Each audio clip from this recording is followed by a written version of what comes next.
Hi, அனைவருக்கும் வணக்கம். எல்லோரும் எப்படி இருக்கீங்க? உருளியில் பூ என்றைக்குமே வாட விட மாட்டேன். இன்றைக்கி என்னமோ வாடி இருக்குது. அந்த நைட்டில் அந்த பூவெல்லாம் எடுத்து வீசிட்டு சரி காலையில் கரெக்ட் பண்ணிக்கலான்னு காலையில் எந்திரிச்ச உடனே ஜஸ்ட்டு ஃபேஸ் வாஷ் பண்ணிவிட்டு ஃபஸ்ட்டு அதை தான் சேஞ்ச் பண்ணி வச்சேன். எனக்கு அந்த பூ வாடினாலே ஒரு மாதிரி கஷ்டமாக இருக்கும். அது வாட விடக்கூடாது. வாடினா நெகட்டிவ் எனர்ஜியெல்லாம் வீட்டுக்கு வந்துடும். ஸோ அதை கடகடன்னு டேபிளை க்ளீன் பண்ணிட்டு டஸ்ட்டாக இருந்துச்சு. டேபிளை க்ளீன் பண்ணிவிட்டு உருளியில் பூவெல்லாம் மாற்றி வச்சாச்சு. மாற்றி வச்சதுக்கப்புறம் பார்த்தோன்னே தான் நமக்கு ஒரு பாசிட்டிவ் வைப்ரேஷனே வருது. ஸோ நீங்களும் இந்த மாதிரி பூவை வாட விடாதீங்க. உருளி வச்சுருக்கிறவங்க 2 நாளைக்கு ஒன்ஸ் அந்த பூ வாடலைன்னா விட்டுக்கலாம். இல்லை பூ வந்து ஒரு மாதிரி அழுகிற வரைக்கும் விடாதீங்க. அது நெகட்டிவ் எனர்ஜியை நமக்கு தரும். ஸோ அடுத்தபடியாக என்ன வேலை செஞ்சேன்னா உருளையை மாற்றி வச்சதுக்கப்புறம் தான் வெளியே போய் கூட்டி பண்ண நம்ப மாட்டீங்க. அதுக்கப்புறம் தான் வெளியே போய் கூட்டி தண்ணி தெளித்து எல்லா வேலையும் செய்ய ஆரம்பிச்சுது. ஸோ இன்னொரு விஷயம் இந்த வீடியோவில் நான் என்ன சொல்ல விரும்புகிறேன்னா, எனக்கு இவ்வளோ நாள் தெரியவே தெரியாது தம்ப்நெயில் எப்படி க்ரியேட் பண்ணுறதுன்னு சொல்லி. நானே ரொம்ப ரிஸ்க் எடுத்து கஷ்டப்பட்டு க்ரியேட் பண்ணுவேன் தம்ப்நெயில் க்ரியேட் பண்ணும்போது. ஆனாலும் அவ்வளோக்கும் நமக்கு ப்ராப்பராக வராது. ஆனால் இப்போது எனக்கு ஒரு சொல்லியிருந்தாங்க இப்படி க்ரியேட் பண்ணலாம் நல்லாயிருக்கும்னு சொல்லி. எங்கள் வீட்டில் இருக்கிறவங்களே தான், அதாவது ஐ மீன் என்னோடய டாக்டர் தான். அவங்களுக்கே ஒரு வாரத்துக்கு முன்னாடி தான் தெரிஞ்சுன்னு சொன்னாங்க. ஏன் இவ்வளோ நாள் தெரியாதான்னு கேட்டால் எனக்கே தெரியாதுன்னு சொல்கிறாங்க. ஸோ அவங்க இப்படி க்ரியேட் பண்ணுன்னு சொல்லியிருந்தாங்க. ChatGPTயில் போய் க்ரியேட் பண்ணும்போது நமக்கு தேவையான பிக்சர்ஸ் நம்ம இப்போ இந்த விளாக்கான வீடியோ எடுத்துப்போம் இல்லையா, இந்த வீடியோலேருந்து ஒரு சில பிக்சர்ஸ் நம்ம அவங்களுக்கு ChatGPTயில் போட்டுட்டு எனக்கு ஒரு டாபிக் எனக்கு வந்து வீடை டெக்கரேஷன் பண்ணுறேன், வீட்டில் செடியெல்லாம் வச்சுருக்கேன்னு இங்கிலீஷில் போட்டுட்டு, அதாவது தமிழில் போட தெரிஞ்சால் போட்டுக்கலாம், இங்கிலீஷில் போட்டுட்டு எனக்கு இது தமிழில் ட்ரான்ஸ்லேட் பண்ணி கொடுங்கன்னு சொன்னால் அழகாக அந்த பிக்சரோடு நமக்கு ட்ரான்ஸ்லேட் பண்ணி கொடுத்துருது. அவ்வளோ அழகாக தமிழ்னு எனக்கு ஒரு 5 மினிட்ஸில் ஒரு 3 மினிட்ஸ்லேயே க்ரியேட் பண்ணி கொடுத்துருச்சு. அப்படியே பார்க்க ரொம்ப அதிசயமாக இருந்துச்சு. அட இப்படியோ ஒரு ஆப் இருக்கான்னு சொல்லிட்டு. ஸோ உங்களுக்கும் எப்படி க்ரியேட் பண்ணணும்னு சொல்லி வேணும்னு சொன்னால் அடுத்த வீடியோவில் உங்களுக்கு தெளிவாக சொல்லித்தரேன். அடுத்த வீடியோவில் நீங்கள் தவறாமல் பாருங்கள் எப்படி க்ரியேட் பண்ணுறது. ChatGPTயில் பிக்சர்ஸ் போட்டு உங்களுக்கு என்ன டாபிக் வேணுமோ அதை அங்கே எழுதிட்டா அது அழகாக அந்த பிக்சருக்கு கீழே அந்த டாப்பிக்கை எழுதி கொடுத்துரும். நமக்கு அது தம்ப்நெயிலாக வச்சுக்கலாம். ஓகேங்களா? ஸோ இப்போ வீடியோக்குள்ளே வரலாம். அடுத்தது நான் உருளையை கம்ப்ளீட் பண்ணதுக்கப்புறம் என்ன பண்ணேன்னா வீட்டுக்கு வெளியே போய் நீட்டாக கூட்ட ஆரம்பிச்சிட்டேன், க்ளீன் பண்ண ஆரம்பிச்சிட்டேன். வீட்டுக்கு வெளியே சைடில் தான் பூச்செடியெல்லாம் இருந்துச்சு. ஸோ எனக்கு என்ன பிளான் இருந்துச்சுன்னா இந்த சைடில் நடக்க இடமே கிடையாது. ஸோ இதெல்லாம் பேக் சைடில் எடுத்து போட்டுக்கலான்னு சொல்லி ஒரு ஐடியா இருந்துச்சு. பேக் சைடில் இடம் இருக்குன்னு சொல்லியிருந்தேன் இல்லையா. ஸோ பேக் சைடில் எல்லாத்தையும் டுகெதராக வச்சு நம்ம பராமரிக்கிறதுக்கு ரொம்ப நல்லாயிருக்கும். ஏன்னா ஃப்ரண்ட் சைடில் சூரிய ஒளியும் அவ்வளோ படாது. அதனால் அந்த ஐடியாவில் அந்த பூச்செடியெல்லாம் பின்னாடி எடுத்துகிட்டு போக ஆரம்பிச்சிட்டேன்.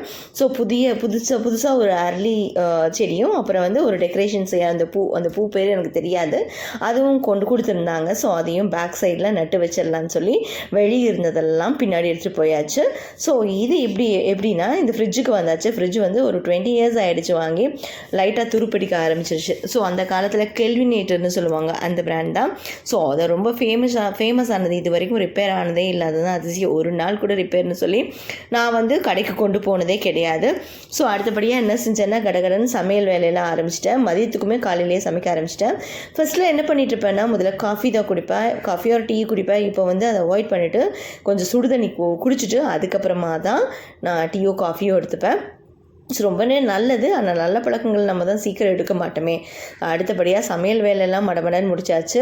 மார்னிங்க்கும் அண்ட் ஆஃப்டர்நூனுக்கும் 2க்கும் சேர்த்து சமைச்சு முடிச்சுட்டு அதுக்கப்புறமா டைம் இருந்துச்சு. காலையில் நேரத்தில் எழுந்திரிச்சாலே நமக்கு தாராளமாக நிறைய டைம் இருக்கும். பூச்செடியெல்லாம் எடுத்து பேக் சைடில் அரேஞ்ச் பண்ண ஆரம்பித்தாச்சு.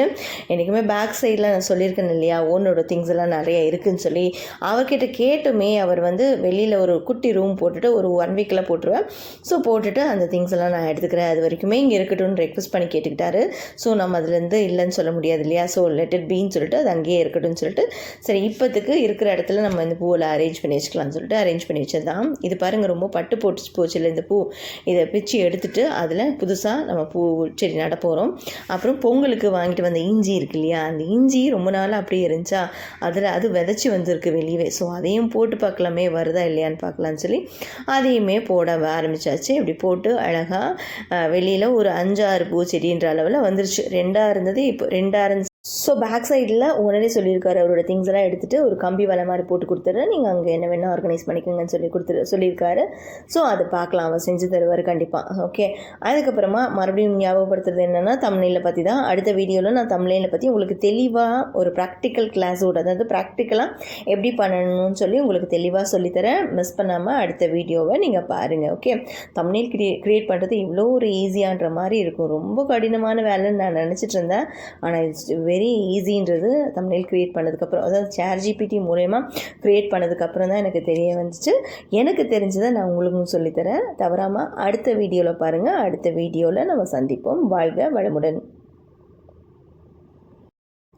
நான் சொல்ல மறந்துட்டேன், தம்ப்நெயில் வந்து வீடியோவில் மட்டும் கிடையாது, லைவாகவும் நான் சொல்லித்தர போகிறேன். நீங்கள் லைவ்லேயும் வந்து கலந்துக்கலாம்.